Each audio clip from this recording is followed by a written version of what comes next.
The fisher-folk cried aloud in astonishment, and Opikwan's jaw lowered and remained lowered.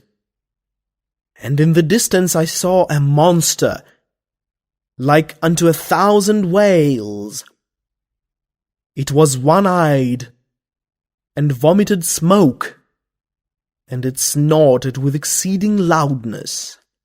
I was afraid, and ran with shaking legs along the path between the bars. But it came with the speed of the wind, this monster, and I leaped the iron bars with its breath hot on my face. Opikwan gained control of his jaw again. And then, O Nam-Bok, then it came by on the bars and harmed me not. And when my legs could hold me up again, it was gone from sight. And it is a very common thing in that country. Even the women and children are not afraid.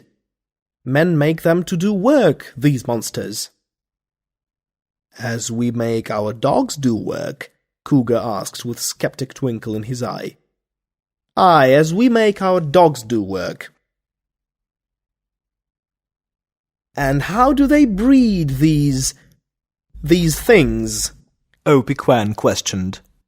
They breed not at all.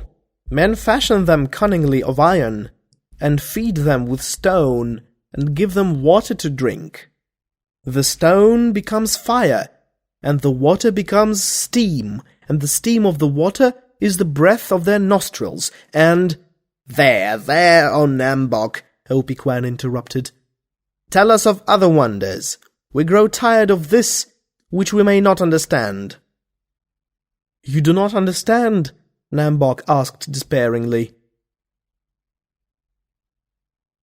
Nay, we do not understand, the men and women wailed back. We cannot understand. Nam-Bok thought of a combined harvester, and of the machines wherein visions of living men were to be seen, and of the machines from which came the voices of men, and he knew his people could never understand. Dare I say I rode this iron monster through the land? He asked bitterly. Opikwan threw up his hands, palms outward, in open incredulity. Say on! Say anything, we'll listen. Then did I ride the iron monster for which I gave money? Thou saidst it was fed with stone.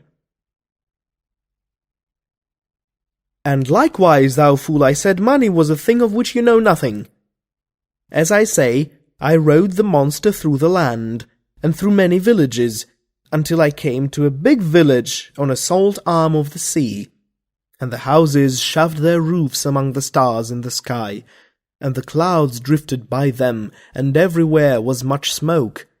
And the roar of that village was like the roar of the sea in storm, and the people were so many that I flung away my stick, and no longer remembered the notches upon it. Hadst thou made small notches, Cougar reproved, thou mightst have brought report.